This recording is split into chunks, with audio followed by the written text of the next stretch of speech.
This is Metro Week, our top story, the impact of the annual GEM shows.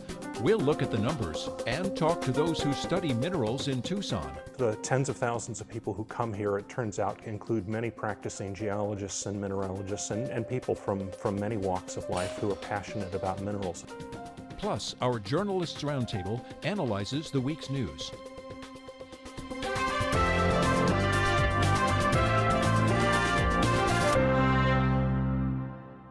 I'm Andrea Kelly. The dozens of GEM shows that pop up in the Tucson metro area each February pump money into the economy. To get a sense of how much and where it goes, we look at a 2014 economic impact study. Every 7 years, the Visitors Bureau commissions a study to determine how much money the GEM shows bring in. Tucson research firm FMR Associates evaluated last year's event and found the number of shows had decreased, but the total economic impact went up by 20% in those 7 years. The firm defines economic impact as direct spending from exhibitors and shoppers, from lodging, food, marketing, to equipment rentals and transportation costs. Who's doing that spending? Thousands of people attend the shows, which have spread across town in the 60 years since the shows began. The economic impact study on the 2014 GEM shows revealed more than half of those attendees are not locals. They come from all over the country and from other countries and spend thousands of dollars while they're here. Out-of-town attendees spend more per person than locals, the study showed. An increase in the percentage of out-of-town buyers helped boost the economic impact despite the reduction in number of exhibitors in 2014 compared with 2007. Those out-of-towners also boost the number of hotel rooms booked, and that increases the bed tax revenue, a portion of the $10 million in tax revenue from last year's GEM shows. Those non-locals also take advantage of other entertainment opportunities, including hiking, gambling, and traveling to other sites, including Tubac. Most exhibitors spent thousands of dollars to travel to Tucson with the items they hope to sell, and about half flew into Tucson International Airport, another point of local revenue generation. And the impact isn't just in the immediate spending. Many who came to shop say they plan to return. Those who make money while they're here, the exhibitors, also spend time seeing the sights. 15% of out-of-town exhibitors last year told the researchers they plan to extend their stays by an average of 4 days, and half are planning to return to Tucson in the future. Now for some history and a different angle on the GEM shows. How relevant are they to those whose lives are wrapped up in the rocks all the time, not just 1 month of the year? I interviewed Mark Barton, the Associate Director of the University of Arizona's Lowell Institute for Mineral Resources. Let's start with maybe a super brief history of the GEM shows here. How did we get to this point where they're this massive and all over town? Well, following the Second World War, there was a lot of enthusiasm around mineral collecting, and a group of local collectors formed the Tucson and Gem and Mineral Society. And so about 60 years ago, they brought together a first group of people and formed the first show of the Tucson Gem and Mineral Show. And it just turned out, because of innovative things they did in beginning to bring in museums, including the Smithsonian, that they built just an extraordinary event around which all the other shows have coalesced over time, and it's become the splendid event that it is today. But the TGMS, or main show at the Convention Center, remains kind of the focus of that because of this interaction between education and other activities. And that's coming up, that's happening this weekend. Yes, that actually opens to the public on Thursday and is open through Sunday, and involves all kinds of activities, including not only the dealers but the museum exhibits from private collectors, and many other activities. Why did that group coalesce in Tucson? Is there anything unique about Tucson that brought them here? Well, southern Arizona, and Arizona in general, has a very unusual geologic history. And one of the things that's really important to recognize about this area is that it has these enormous mineral deposits that we all know it's the copper state. And these are a function of really the geologic evolution of this part of the world. It's one of the very few parts of the world, and indeed the adjoining areas of Mexico and the US, have just a great richness of minerals, both in terms of metals that can be mined, but also of lovely specimens that have attracted people. So it's really the geologic context that's pulled this together. Now, the Institute for Mineral Resources, where you are Associate Director, is a part of the University of Arizona. Is it a part of the College of Science? Well, the Institute is actually an interdisciplinary group. We involve 10 different colleges across campus, and it spans everything from the social sciences and law, as it turns out, to public health, to the core disciplines in the sciences and engineering. So although we have a lot of things that go on in science, we also are involved with groups from philosophers and doctors to to the fundamentals of environment. So I've heard the Dean of the College of Science talk publicly about how that college should have a role in public education, not just educating students who are enrolled at the U of A, but the public, the community at large. Oh. So do you and your colleagues throughout the university have a role in public education during the GEM shows? Is there a connection there? Well, we have very extensive outreach programs both through the Institute and through the Department of Geosciences, as do some of the other groups on campus. And particularly with the GEM shows, one of the things that the department does is we run through the undergraduate program, the Society of Earth Science students, something called the Junior Education Tables. And this brings in students from all over southern Arizona who are learn some of the basics, mainly at elementary school level, learn some of the basics about what geology is and what minerals are. And any other roles, maybe not necessarily in an education role, that you have with the GEM shows?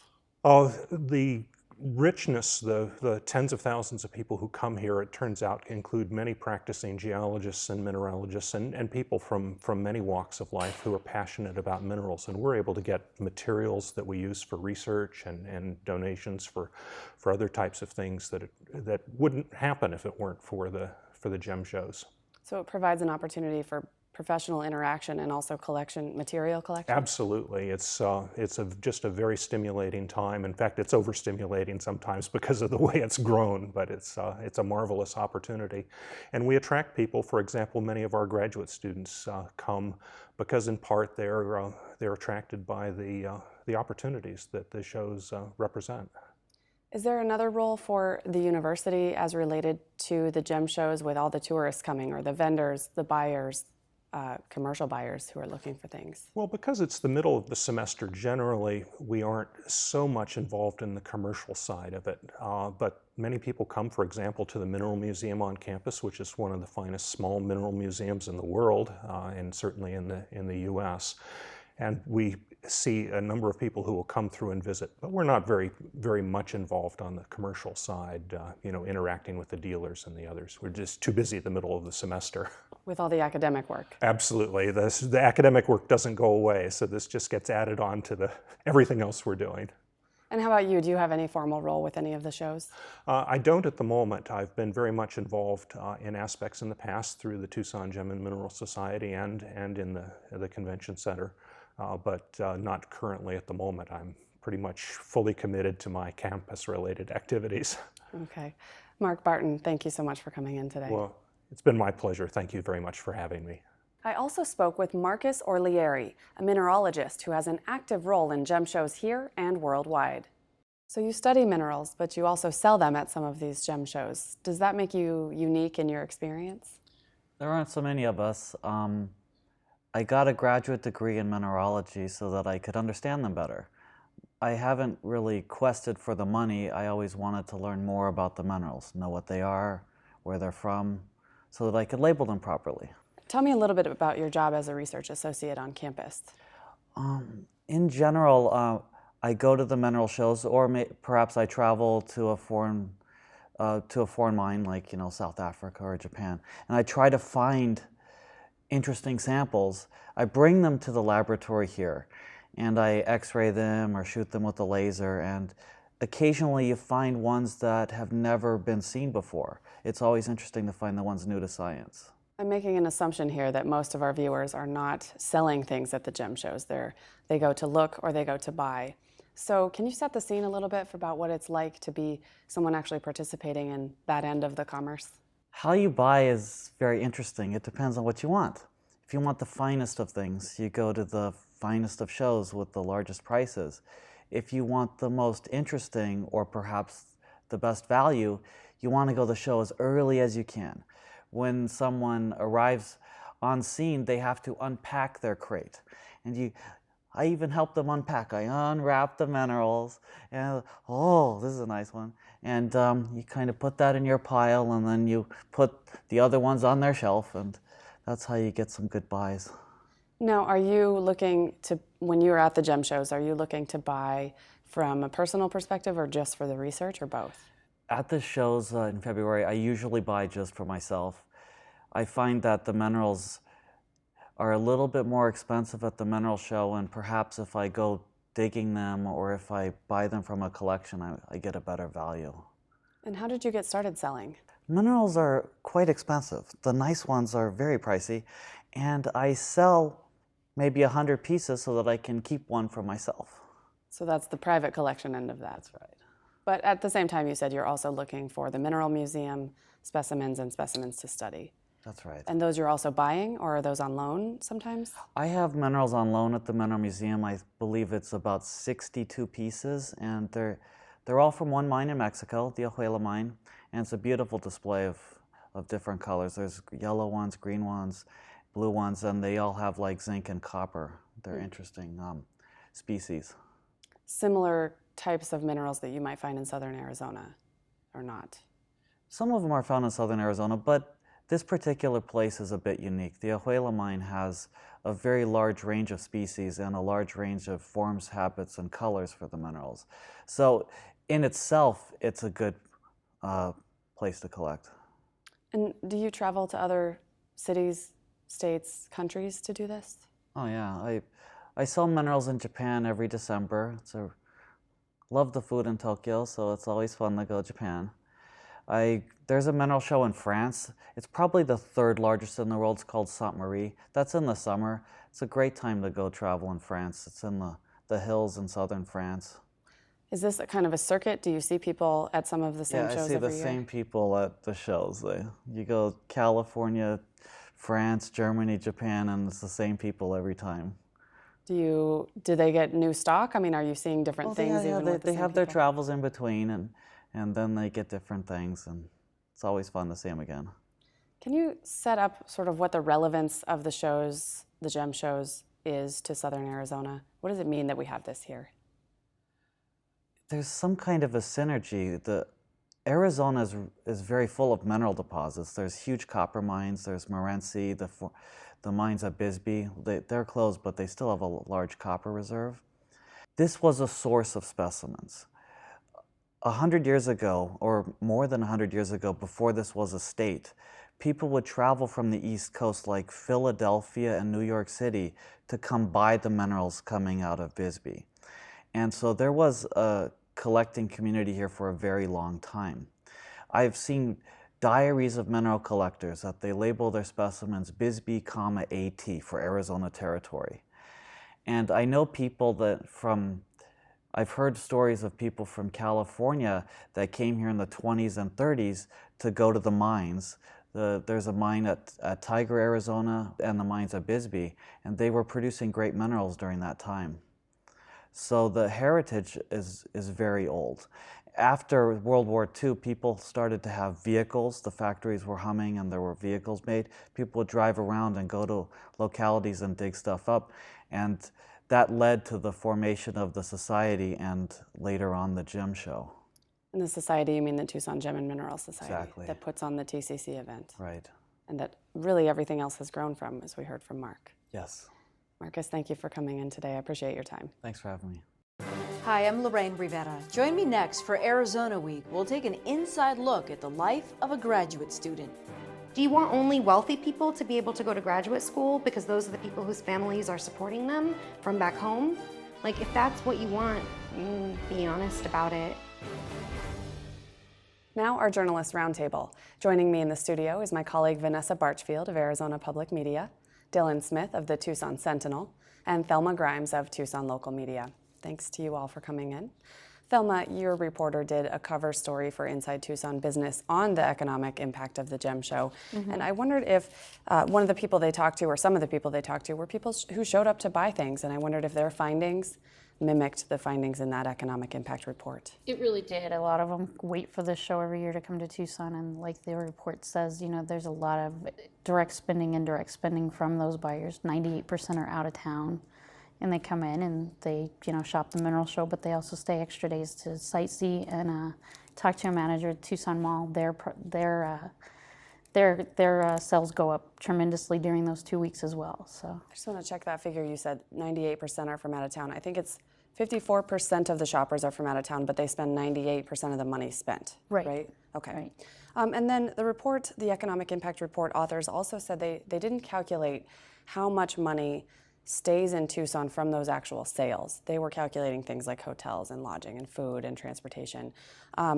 What's the breakdown of the people who are here to sell in-state versus out-of-state?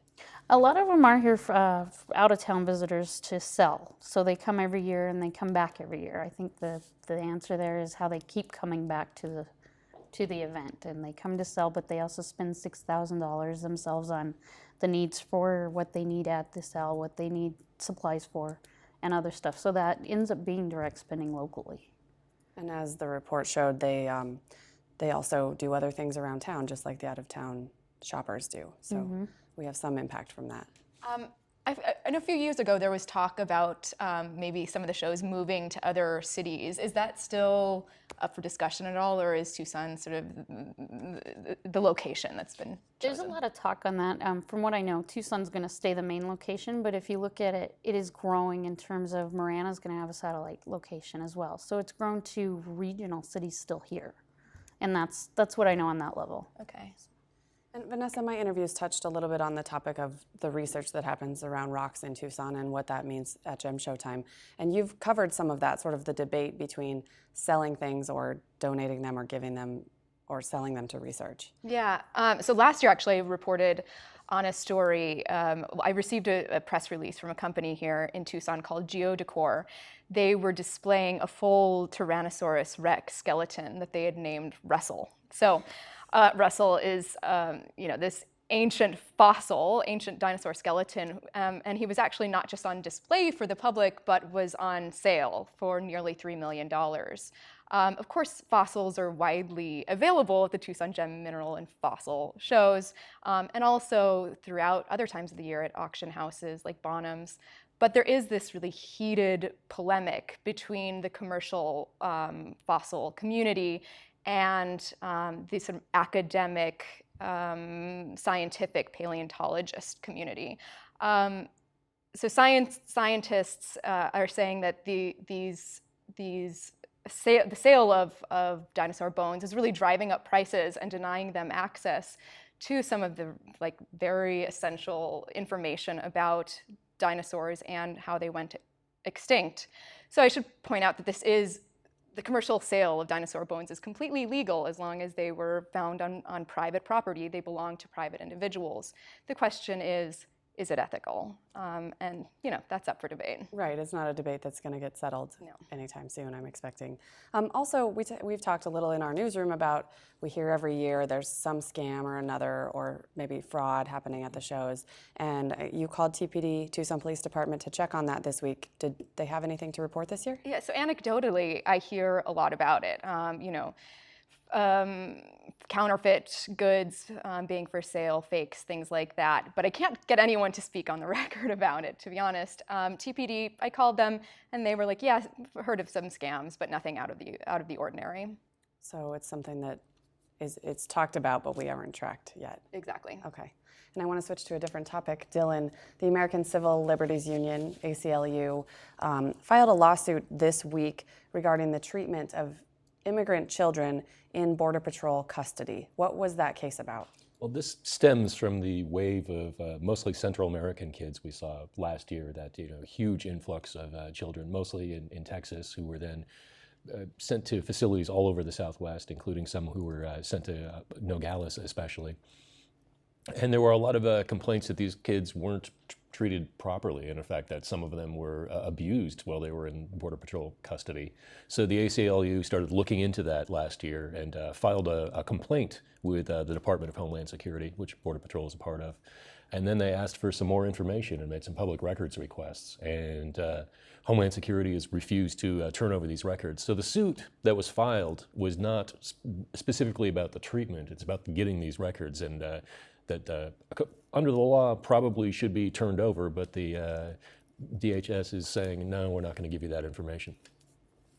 What are some of the reports of abuse? What kind of abuse have they said?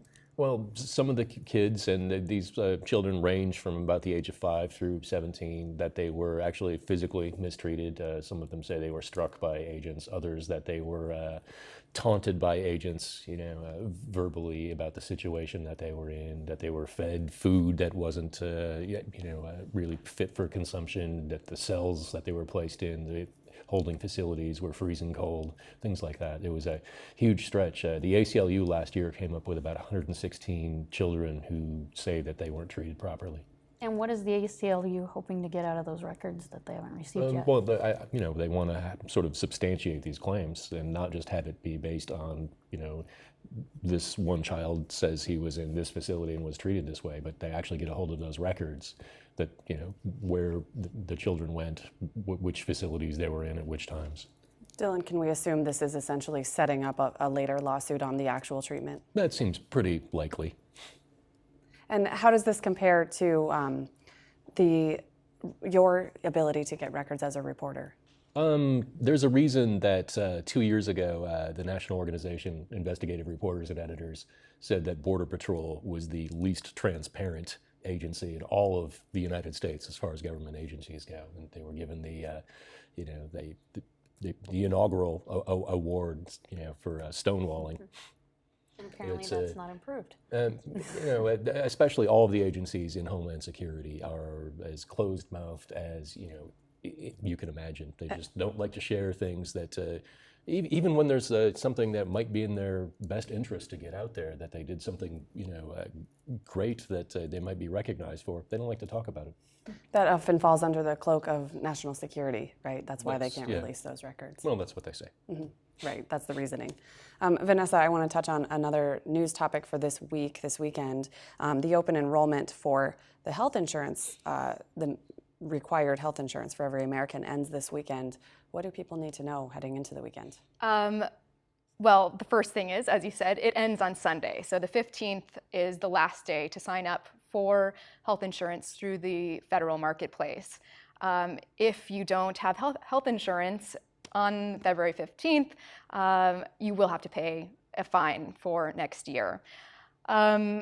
And also, if you don't sign up and you want to get it, you'll have to wait until 2016. So the other, I would say the really crucial thing to know is where to get it. So go to healthcare.gov. And what's different this year? I heard there's some changes in the way people enroll or some of the format. Yeah, so there are a few changes. First of all, some of the hiccups in the website have been ironed out. There's a shorter open enrollment period this year. So last year in 2014, the first open enrollment period went until the end of March. This year, of course, it's ending mid-February. Also, the fine is going up. So last year, if you didn't have health insurance, for 2014, you were subject to about a 1% fine of your 1% of your annual income. In 2015, it will go up to 2%. And that actually goes up the next couple of years also, right? Yep.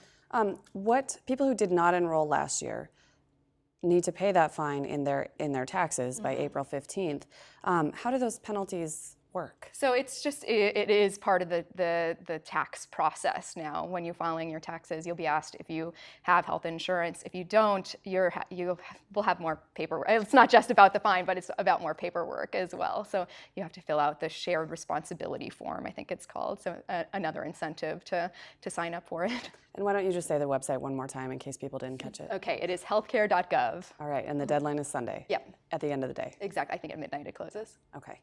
Dylan, I want to touch on a topic that's actually been in the news for the past couple weeks, but we haven't really gotten into it on this show, and that is the question of homeless people who are sleeping near a park downtown every night, and it's actually kind of turned into, I think camp is the appropriate word. There are structures that people are sleeping in, there are tents set up, and it's actually causing now some controversy or some debate between the city and the county.